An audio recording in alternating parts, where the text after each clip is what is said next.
Coming up on this edition of MHS Rewind, we'll take a look at how MHS students came together to raise money and awareness for a good cause. And we'll also take a look at all the changes in the music department. And in sports, we'll have highlights from the tennis sectional and the football team's win over Manual. Good morning, MHS. I'm Claudia Willis. And I'm Claire Piney, and you're watching MHS Rewind.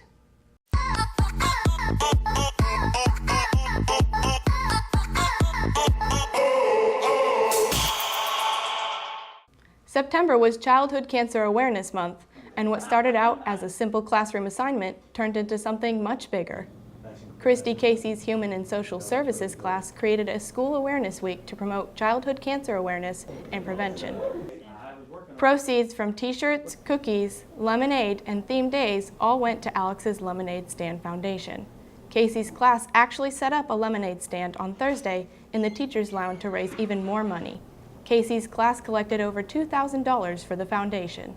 The MHS Choral Department has a new leader this year, and as Nick Holmes tells us, he's already made some changes. Improv, Ambassadors, Embark, Impact, and Impulse. All of the choirs that make up the Martinsville High School empire. As Mark Yount says, he wanted something that tied all the choirs together. It actually started with a name for the show choir, which we were trying to rename, and we decided to do Impulse. And I said, you know, that'd be kind of cool to have a capital M and have Impulse as the name. And then somebody said, well, what about other names that we could do that with? And suddenly we started brainstorming other names. We decided we would rename all the choirs. A change in names isn't the only change that's been made to the choral department. Students have also gotten to know Mr. Yount, and they are adjusting quite nicely. He pushes us to our very best, and he makes you go to lengths that you didn't think you could ever go before. He combines the classical music with the new modern type of music and puts a very modern spin on all the music that we've been doing in the past. And he has a very different style of doing things, and it's very refreshing. Even after a change in power, most students were happy to stay in choir due to their love of music and their emotional connection with it. It's really helped me through the lows of life. It can get you up, and it's also helped me in positive moments and getting the right mindset for like a game or a performance of just positive thinking. Yount says he wants his students to improve musically and hopes they become more confident with their abilities. We'll probably go to contest a couple of times, but I'm not really worried about that. I want us to go, and I want us to become better musicians and better people, and then in the end, everything else will work out. The MHS Empire will premiere here in the auditorium on the 26th. For MHS Rewind, I'm Nick Holmes. The MHS Marching Band added a creative twist to their show this year.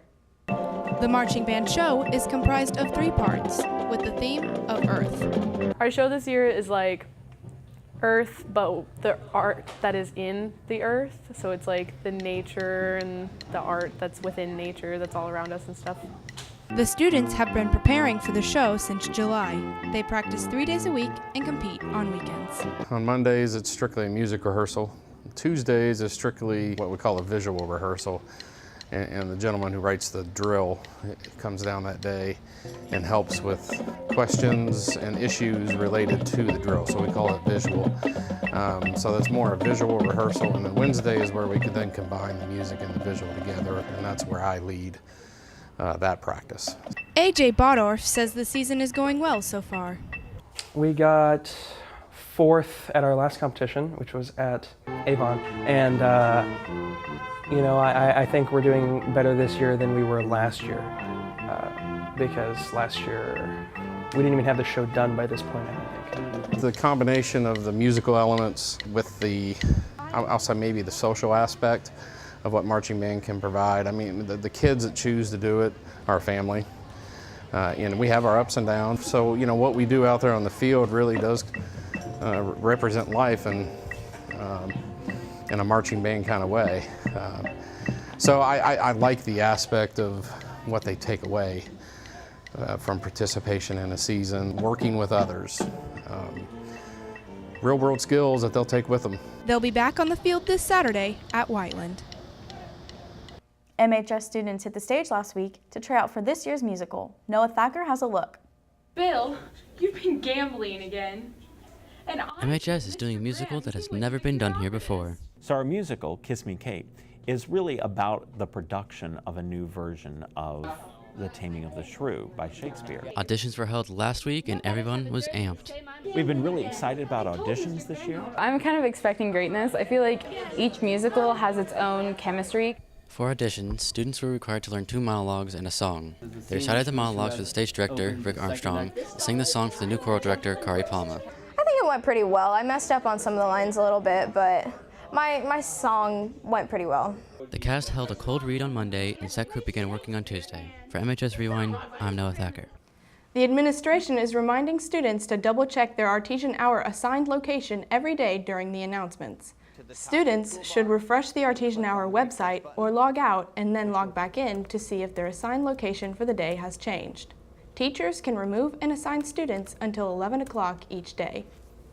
RD Intel wants to remind students how to enable offline mode on their Google Drive. This way, students can still do homework even if they don't have an internet connection at home. Go to your Google Drive, and in the cogs wheel in the top right-hand corner, click on Settings, click on Sync Offline. You may need to add the Add Google Docs extension. To double check to make sure that your files are offline, go down into your launch bar in the lower left-hand corner, click on Files, and click on Offline, and these files are ones that are stored locally on your Chromebook device. MHS is offering a few new classes this year that can help students get a head start on their career. Aaron Clanton has the story on one of them.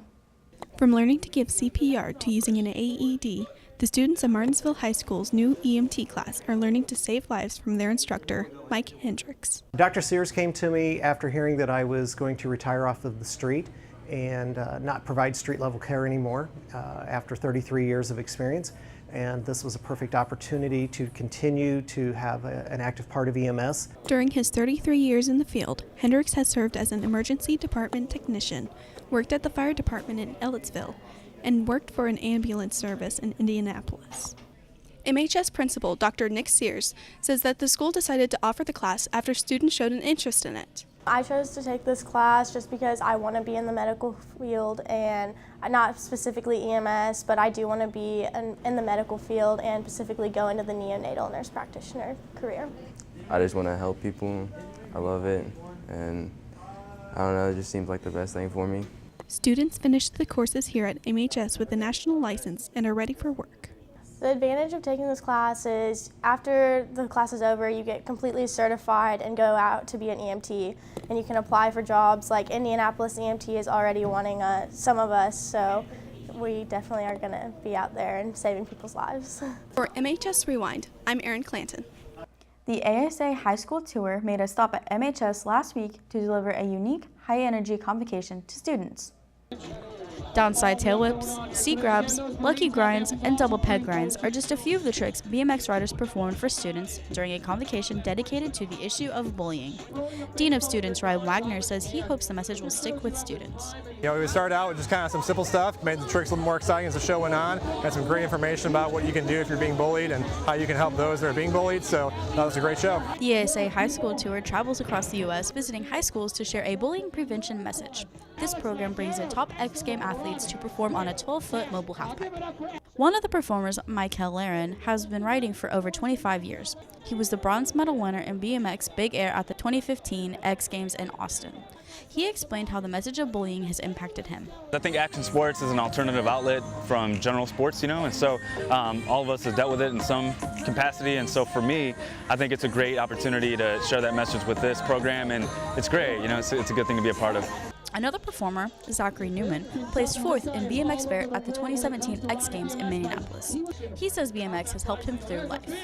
It's called freestyle BMX, so there's no limits. You can do whatever you want as long as your mind can think it and comprehend it, and it can take you everywhere. So it's my escape from everything. Newman also said that finding a hobby can keep you out of trouble and keep you happy. The goal of the program is to unify students to prevent bullying in schools and to raise awareness about the massive impact of the issue nationwide. And it also gives performers like Newman and Laren a chance to show off their skills. I think just the creative outlet, that's what my biggest thing. And so if I have the opportunity to express myself on my bike, that's the best case. It's great to be able to share my passion with someone and show them that there's you can do stuff that's positive and you can do it your entire life. This is the 18th year for the tour that's conducted in support of the Anti-Defamation League's No Place for Hate program. Martinsville hosted a Pep Session a few weeks ago to fire up students for the homecoming football game. The Pep Session featured a best 2 out of 3 tug-of-war between students and staff. The teachers won the first round with the help of Assistant Principal Jesse Burgess. The students won the second round with some help of their own as more kids ran down from the bleachers. But in the end, the teachers got a big lift from teacher Jay Seib to pull out the victory. The students did get a little revenge later in the Pep Session. Select students smashed a pie in the face of 6 lucky staff members. It was a fundraiser set up by the peer tutors and life skills students to help raise money for Special Olympics. Now let's send it over to Carissa Wampler for a look at sports. Thanks, guys. Congratulations to the girls' golf team. They captured the sectional title a few weeks ago by 40 strokes.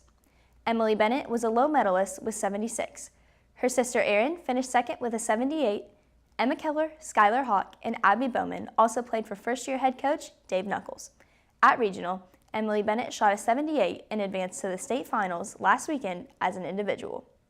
The boys' soccer team picked up a huge win over Bloomington North in the first round of sectionals on Monday night. The game came down to penalty kicks at the end, and Caleb Ribbon sealed the win for the Artesians.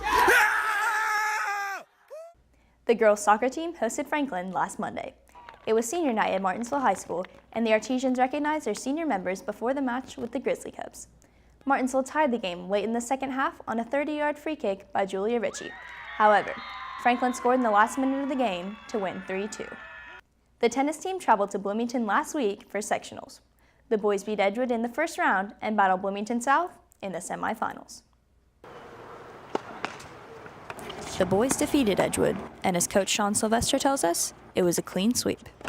The match went relatively fast. I mean, all the boys came out ready to play, and, you know, everybody played strong right from the beginning, so I guess we somewhat overwhelmed them in the beginning of the match and kind of broke their spirit.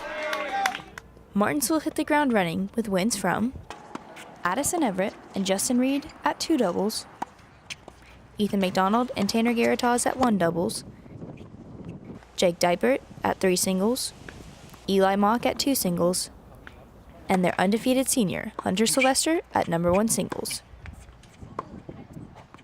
I won 6-2, but it was tough, honestly. The second set, I played better. I won 6-0, and then I just started rolling in the second set.